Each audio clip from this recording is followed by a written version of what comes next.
Kalurghat bridge নিয়ে যে আগায় সে একেবারেই বসে যায়। এমন কালো জাদু কে করে রেখেছে কি জানি।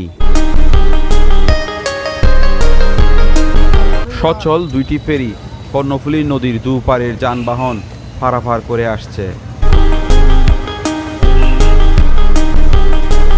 হঠাৎ করে একটি ফেরি নষ্ট হয়ে যাওয়ায় ভোগান্তিতে পড়ে দুই পারের সাধারণ জনগণ।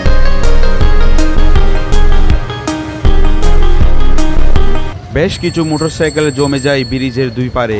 মোটরসাইকেল আরোহীরা ব্রিজ কর্তৃপক্ষের কাছে অনুরোধ করলে ব্রিজ কর্তৃপক্ষ সাময়িক সময়ের জন্য মোটরসাইকেল চলাচলের জন্য খুলে দেয় কালুরঘাট সেতু।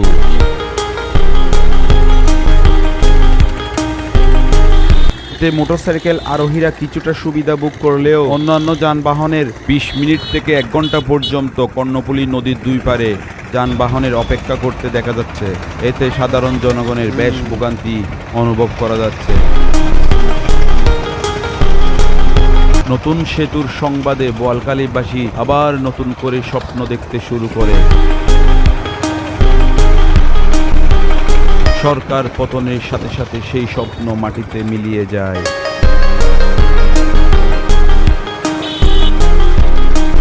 বোয়ালখালীবাসীর এক অনিশ্চিত জীবন। কি হবে এই কালুরঘাট সেতু? কতদিনে হবে?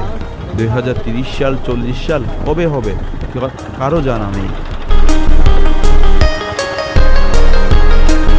নিশ্চয়তা নেই সঠিক সময়ে গন্তব্য পৌঁছাতে পারবে তার। প্রকৃতির উপর নির্ভর করে চলতে হয়। অতিরিক্ত জোয়ারের কারণে ফেরি বন্ধ হয়ে যায়। আর শীতকালে কুয়াশার জন্য ফেরি বন্ধ হয়ে যায়। এক অনিশ্চয়তা। সাধারণ জনগণকে কিছুটা স্বস্তি দিতে নিয়ম শৃঙ্খলার উন্নতিতে কাজ করছে সেনাবাহিনী। ফেরির দুই পারেই তাদের উপস্থিতি দেখা যায়। জনগণের একটাই চাওয়া, দ্রুত ফেরি মেরামত করে সাধারণ জনগণের ভোগান্তি কমানোর জন্য ব্যবস্থা নেওয়া।